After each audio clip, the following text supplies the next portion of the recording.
Story 1. The night the babysitter didn't hang up. Outline 1. The routine call it started like any other Friday. Sarah's 17 babysat for the Millers every weekend. Their house, white picket fence, creaky porch swing, that weird smell of cinnamon and dust, felt safe.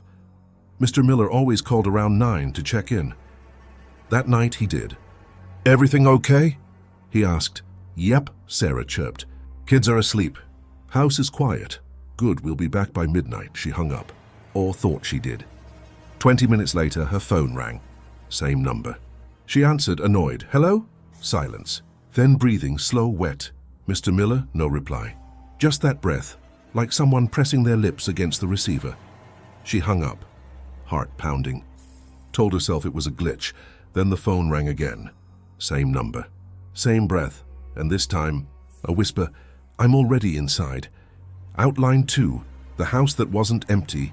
Sarah froze, phone trembling in her hand. The kids were upstairs asleep, supposedly. She crept to the hallway listening. Floorboards groaned under her socks. Outside, wind rattled the shutters. Inside, silence, thick, heavy. Then a thump from the kitchen. She tiptoed toward it, flashlight beam cutting through darkness. The back door, slightly open, mud on the linoleum, fresh. Her breath hitched.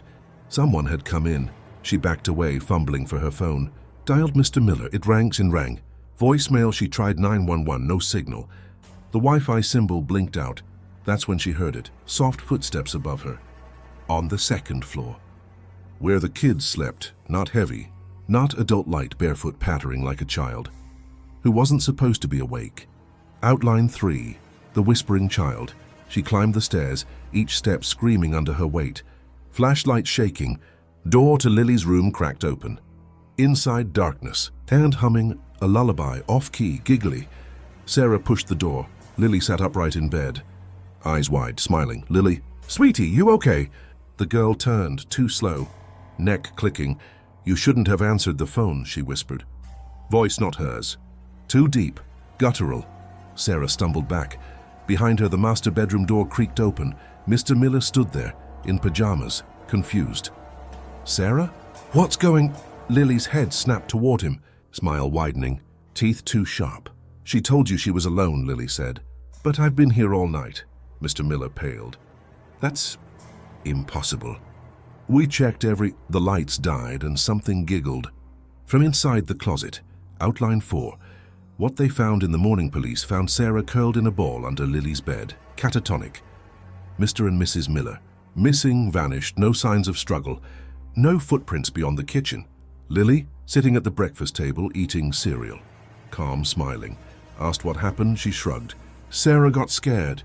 Mommy and Daddy went to look for the man on the phone. Detectives searched the house, basement, attic, closets, nothing, except in the master bedroom closet, a dusty rotary phone. Receiver off the hook. When they lifted it, breathing, slow, wet. Then a whisper. "Tell Sarah." "I'm still waiting." They disconnected it, buried it. Case closed as unexplained disappearance. Sarah never babysat again. But sometimes, late at night, her phone rings. Unknown number. She doesn't answer. But if you listen closely, you can hear breathing and faint, childish humming. Waiting, always waiting.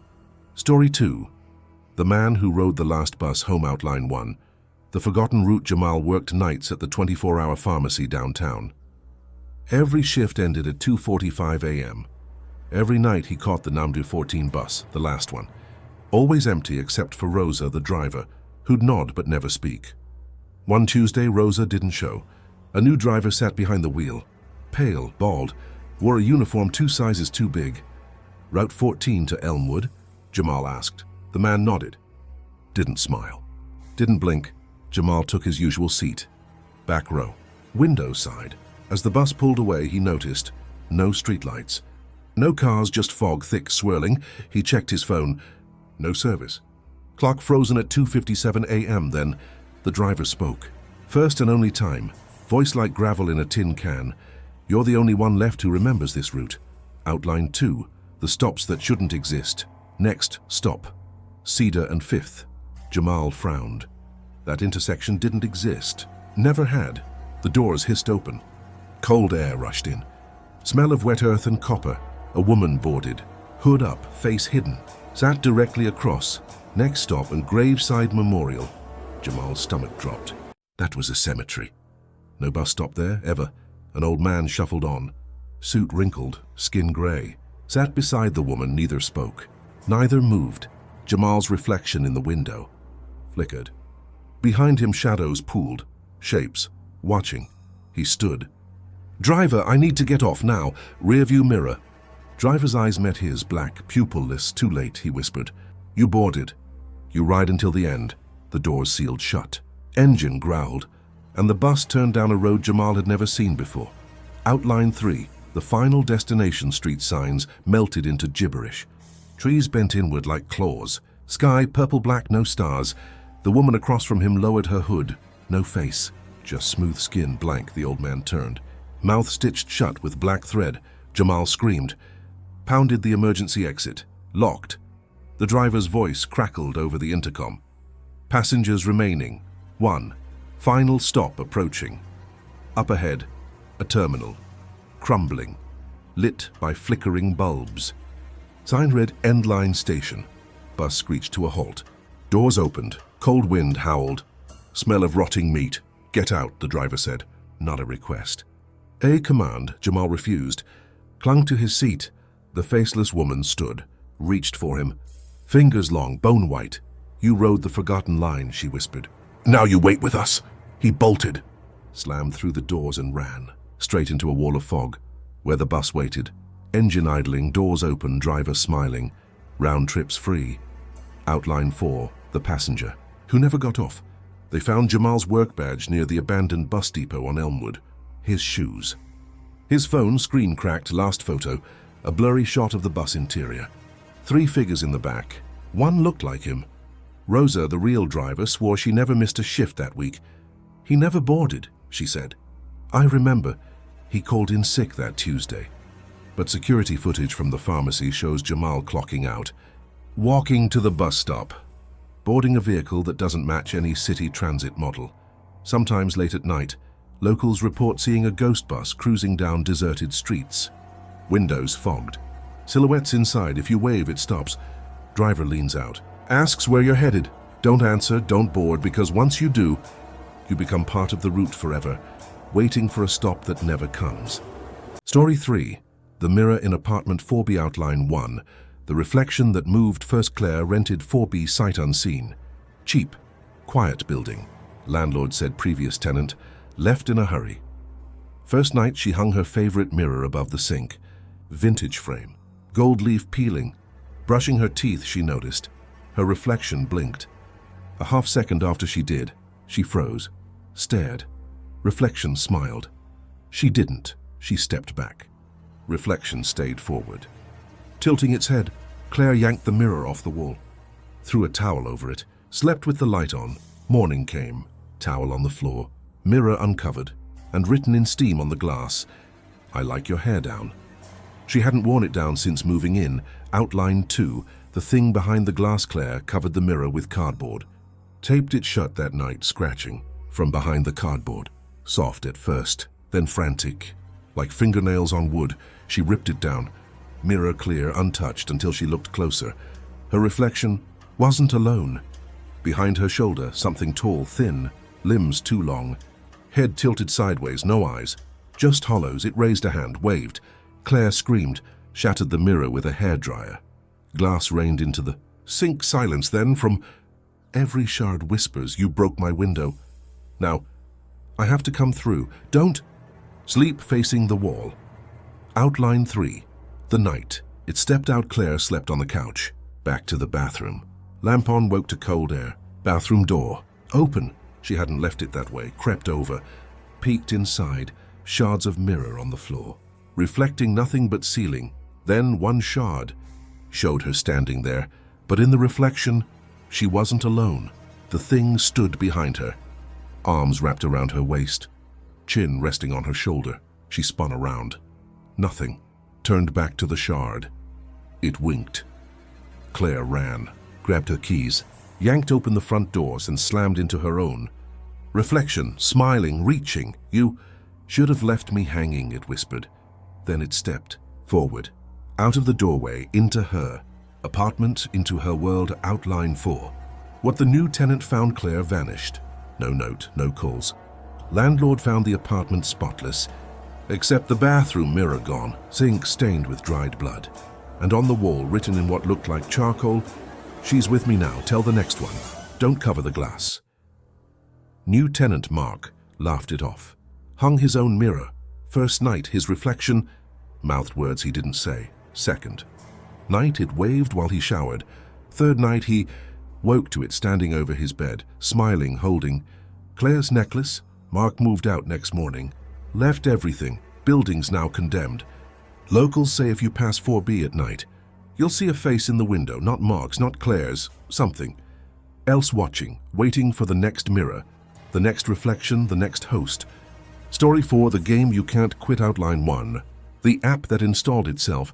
Tyler's phone buzzed at 3:33 a.m. Notification. New game installed. The Whisper Challenge. He didn't download it. Swore he didn't. Icon black background. White lips opened it. No tutorial. Just text "speak your worst fear." Then listen. He typed "being buried alive." Pressed send. Phone vibrated. Audio file downloaded. He tapped play. His own voice whispered back, "You will feel the dirt. You will taste the coffin. You will scream, and no one will dig you out." He deleted the app. It reappeared. Same icon, same message. Try again. Louder this time. Outline 2, the rules you didn't agree. To second, try "losing my mind." Audio response, "you already have." Check the mirror at midnight. He did. At 12 a.m. sharp, his reflection mouthed, "I'm still sane." "You're not." App notification, level 2 unlocked. Fear shared is fear multiplied. It accessed his contacts, sent itself to 3 friends. All downloaded it. All played. One friend, Lena, texted, "It told me I'd die choking. I can't swallow water now." Another, Dev, "It says I'll forget my mom's face." Already happening. Tyler tried factory reset. Phone rebooted. App waiting. New message. Final level. Your fear becomes real. Ready? He didn't press yes. It pressed for him. Outline 3. The countdown in your sleep that night. Tyler dreamed of dirt. Coffins. Screaming with a mouthful of soil. Woke, gasping. Throat raw, app open on his chest. Timer counting down, 04:59. 04:58. Caption, burial begins when timer hits 0. He threw the phone. Smashed it with a hammer. Silence. Then from the shards, whispers. 3 minutes. You can't stop it. The ground is waiting. He ran outside. Dug a hole in his backyard with bare hands. Tried to prove he controlled it. Stopped when his fingers hit wood. A coffin. Small. Child-sized. Lid carved with his name. Timer hit 0.01. Soil began falling. From above. Not from the sky. From the air itself. Dirt raining indoors. Filling his mouth. His nose. His lungs. Outline 4. The player who never logged off. Neighbors reported screams. Police found Tyler's house empty. Phone shattered. No body. But in the backyard, a freshly filled grave, no marker. No coffin visible, just packed earth and a single hand. Breaking through the surface. Fingers twitching, clutching a phone, screen lit, app open, message. Game over. New player detected. Officer Reynolds. Reynolds swears he never touched the phone, but that night, his own device buzzed, app installed, icon glowing. Text prompt, "Speak your worst fear." He didn't type anything. It auto-filled, "becoming him." And beneath it, a photo of Tyler, eyes wide, mouth full of dirt, smiling. The game's still running, and it's looking for players. Check your phone, right now. Is that new icon yours? Sersi. Story 5. The neighbor who never existed. Outline 1. The friendly. Knock Megan moved into 22B Oak Ridge Apartments. Quiet, clean, good price. First night, knock at her door. Old woman stood there. Pink robe, hairnet, smiled wide. "I'm Doris, 22A, welcome." Handed her cookies. Oatmeal raisin. "Still warm, eat one." "I insist." Megan did, delicious. Doris chatted for 10 minutes. Asked about Megan's job, family, boyfriend. Left with, "Call me anytime, dear." "Day or night?" Megan smiled. Nice neighbor. Checked the mailroom roster next morning. Unit 22A, vacant since January. Outline 2, the gifts that kept coming. Next day, another knock. Doris. Same robe. Same smile, brought soup. Chicken noodle, homemade, ate it, felt off afterward. Dizzy. Dreamed of hallways stretching forever. Day 3, knock flowers. For your table, sweetie. Vase leaked dark liquid. Smelled like copper. Megan stopped answering the door. Knocks continued. Daily. 7 p.m. sharp. Peeked through peephole once. Doris stood there, motionless, staring at the door. Smile, wider than humanly possible, whispered, "I know you're home." Megan called building manager. "No one lives in 22A, he said. Lease void. Previous tenant. Disappeared. Left everything behind. Who was she? Name was Doris, but she died. 5 years ago. Outline 3, the room behind the wall. Megan nailed her door shut. Slept with a knife under her pillow. Knocks stopped. Then scratching. From the shared wall with 22A, not mice. Not pipes, fingernails, dragging slow. She pressed her ear to the wall, whispering, "Let me in, Megan. I brought pie." She tore down the wallpaper. Found a seam. Hidden door. Pushed. Swung open. Darkness. Smell of mildew and perfume. Flashlight revealed. A perfect replica of her apartment. Same furniture. Same photos, but everything. Older. Dustier, and on the kitchen table, a plate of cookies, half-eaten, bite marks. Too large to be human. Behind her, the hidden door creaked shut. Lock clicked. From the bedroom, Doris's voice. "Now we can visit forever." Outline 4. The tenant who took her place maintenance found Megan's apartment empty. Bed made, fridge stocked, no signs of struggle except the wall between 22A and 22B freshly patched. Paint still wet. Manager swore no hidden door existed. Blueprints don't show it. New tenant moved in. Young guy. Like the quiet first night. Knock at 7 p.m. Old woman in a pink robe. "I'm Doris. Welcome." He smiled, took the cookies, ate one. They were delicious. And somewhere, behind the wall, Megan scratched and whispered, waiting for the next neighbor, the next meal, the next replacement. Story 6. The elevator that only goes down. Outline 1. The button that wasn't there. David hated his office's elevator. Slow. Smelled like burnt coffee and regret. One Monday, he pressed 3. Elevator lurched. Lights flickered. When they steadied, a new button glowed between 2 and 1, no label. Just a black circle. He didn't press it. Elevator descended past 1, kept going, floor indicator B1, B2, B3, stopped at B7, doors opened, darkness, cold air. Smell of ozone and wet stone, voice from inside. Coming down, male, calm, familiar. David stabbed 3, doors closed. Elevator rose. At his floor he bolted out, looked back. The black button, gone until the next day. Outline 2, the man in the basement. Tuesday, same elevator. Same black button, this time he pressed it. Descent slower, colder, B7 again, doors opened. Man stood there, suit, tie. David's face, smiled. "Took you long enough." David stumbled back. What are you?"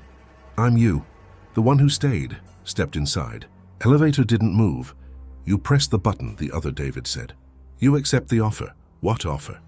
"To leave, to rest, to stop climbing." Other David's eyes, hollow, sad, every floor above is pain. Every promotion, betrayal. Every raise, a cage. He held out his hand. "Stay here. I'll take your place up there." David ran. Hit 3, doors closed. Other David's whisper followed. "You'll be back." Outline 3, the descent into quiet Wednesday. David took the stairs. Thursday, fire alarm forced him into the elevator. Black button pulsed, he pressed it. Couldn't help it. Other David waited. No smile now, "You look tired." David was. Dark circles. Trembling hands. What happens if I stay?" Other David stepped aside. Revealed hallway. Soft light. Comfortable chairs. People sitting. Silent, peaceful. No deadlines, no bosses. No noise. David stepped out, felt relief. Weightlifting. Other David entered elevator. "Enjoy your retirement," he said. Doors closed. David turned to the chairs. Every person there had his face, eyes closed. Smiling. Forever. Outline 4. The replacement cycle. David's co-workers reported him off. Distant, quiet, smiled too much. Productivity soared. He never complained, but HR noted he never took lunch, never used the restroom, Security footage shows him entering the elevator every day. Pressing the black button, returning. Different, calmer, emptier. One janitor swears he saw David step out of the elevator, followed by another David. They shook hands. The original walked away. The replacement stayed. Now, employees avoid the elevator, but sometimes late at night. You hear it descend, past B6 to B7, and if you're feeling tired, overwhelmed, broken, you might press that black button. See what waits below and meet the you, who's ready to take your place permanently. Story 7, The Photograph That Changed Overnight, Outline 1. The group shot gone wrong. Emily's hiking trip with friends. Summit view. Perfect sunset. Group photo at Lookout Point. 6 of them. Laughing, arms around each other. She posted it that night. Caption, best crew ever. Woke to 37 DMs all asking, who's the 7th person? She checked. Zoomed in. Behind them, half hidden by trees, figure in a dark coat, tall, face blurred. She cropped it out. Reposted. Next morning, comments again. Why'd you delete him? He's still there. She looked, figure now closer. Coat tattered. One hand raised, pointing at her. She deleted the post. Photo saved to her camera roll that night. It changed again, figure. In the center, friends fading, only hers and him. Fully visible. Outline 2. The figure in the frame. Emily stopped sharing photos. But the changes kept happening. Every time she opened the image, figure closer, clearer. Face still blurred. But smiling, texted friends. Remember Lookout Point? None replied. Called them. Phones disconnected. Visited their houses. Empty, for sale. Neighbors said, they moved fast, wouldn't say why. She opened the photo again, figure now beside her. Arm around her shoulder, her own face paler. Eyes duller. Caption auto-generated beneath the image, almost time. She tried deleting the file, it reappeared. Renamed Our Wedding Pic JPG. Outline 3. The invitation in the pixels photo updated. Daily figure's face clearer. Gaunt, smiling. With too many teeth. Her friends completely gone from the image, just her and him, posing like newlyweds. Background no longer mountains, a chapel. Rotting pews. Text appeared in the sky. Ceremony at midnight. Don't be late. She smashed her phone. Burned the SIM. Bought a new one. First photo she took of her coffee, opened it. There he was, behind her. In the kitchen doorway, arm outstretched. Caption, I found you. She ran, but every reflective surface showed him closer. Mirror, window, spoon smiling, waiting for the wedding night. Outline 4, the bride who vanished. Emily's car found abandoned at Lookout Point. Keys in ignition. Camera on passenger seat. Last photo taken, a self-portrait. Her face, serene, smiling beside her, the figure. Face fully clear, eyes black. Lips sewn shut. Wedding ring on his finger. On hers, album discovered in her apartment. Labeled Our Happily Ever After. Page 1, the original group shot. Each page after, progression. Friends vanishing, figure approaching. Final page, empty frame. Caption, reserving space for groom's parents. Locals avoid Lookout Point after dark. Say if you take a photo there, you might see someone extra smiling, reaching. And if he picks you, you'll vanish too, but your photos, they'll live forever with him in the album, waiting for the next bride or groom.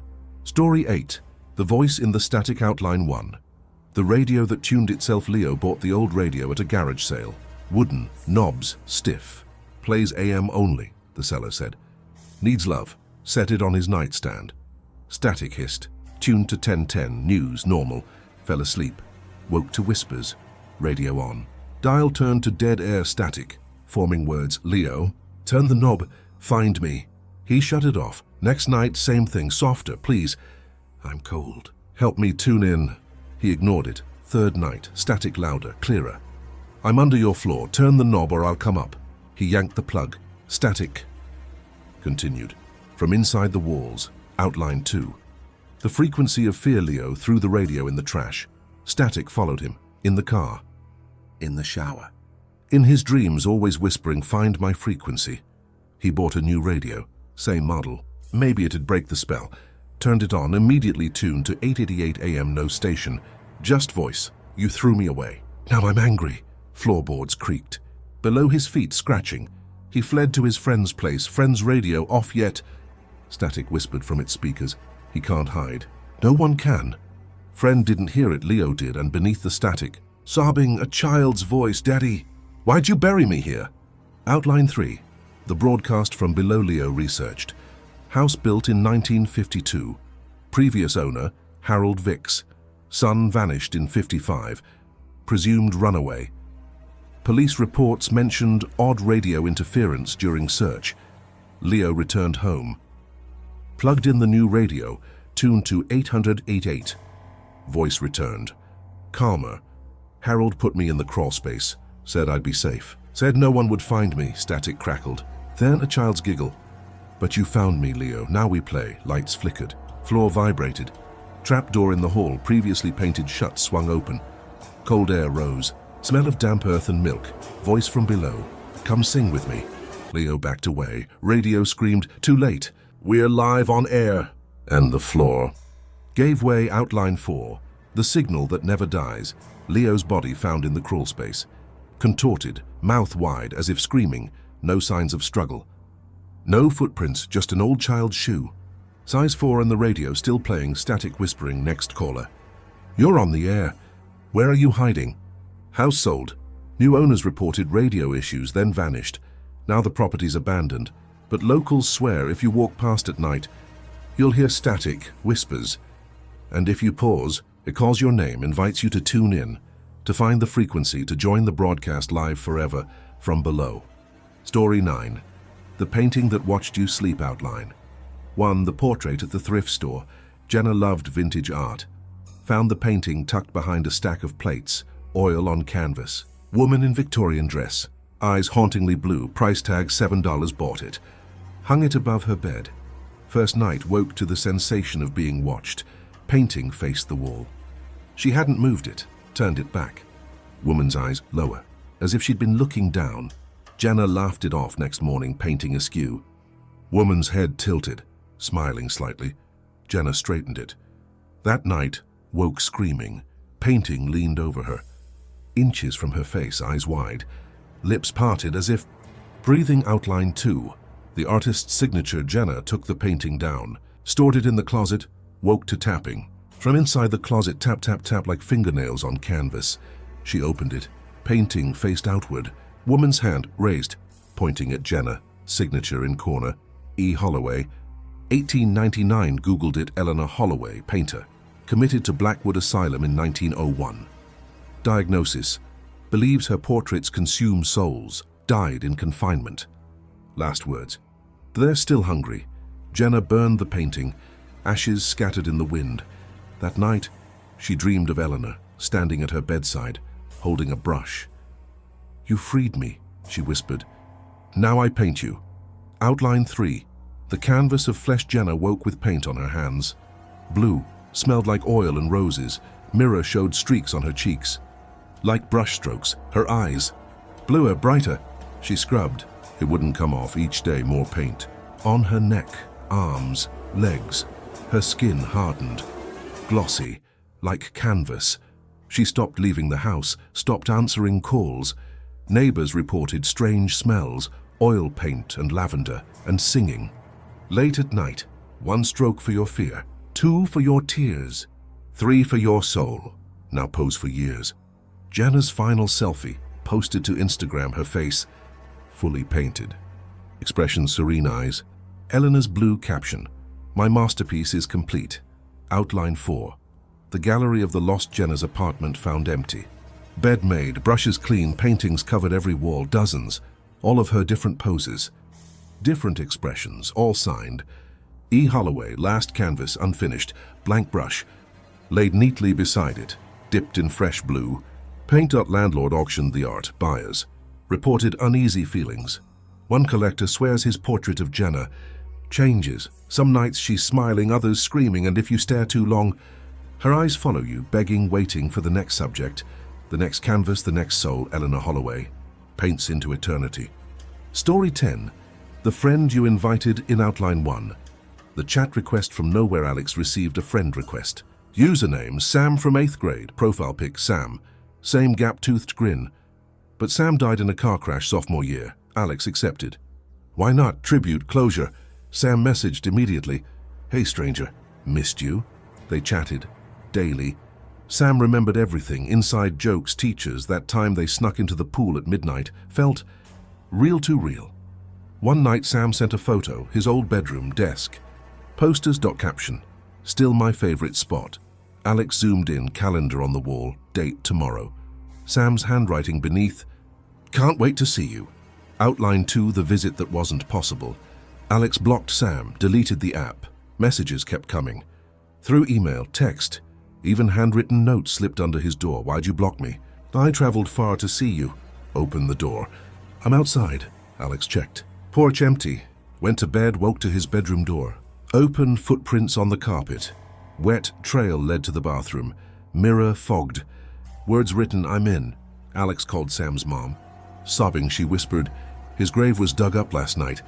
Coffin. Empty. Alex packed a bag. Ran to his car, headlights flickered on. Someone sat in the passenger seat, smiling, gap-toothed. Drive, Alex, let's get coffee. Like old times. Outline 3, the passenger who never leaves. Alex drove.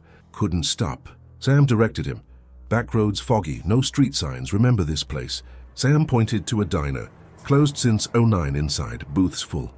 Patrons with blurred faces. Sam ordered pie. Ate it, fork-scraped bone. Alex didn't eat.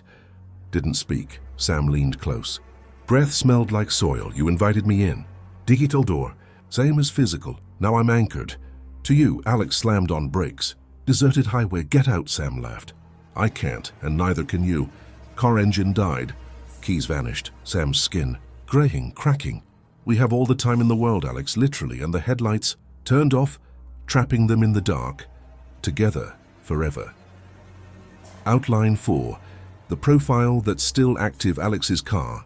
Found abandoned. Engine cold. Keys on the dash. No sign of him. Or Sam, but his social media? Still active. Posts appear weekly. Photos of diners. Gas stations, motels, always 2 plates. 2 drinks. 2 shadows. Latest caption, road trip with my bestie. He never complains. Never leaves.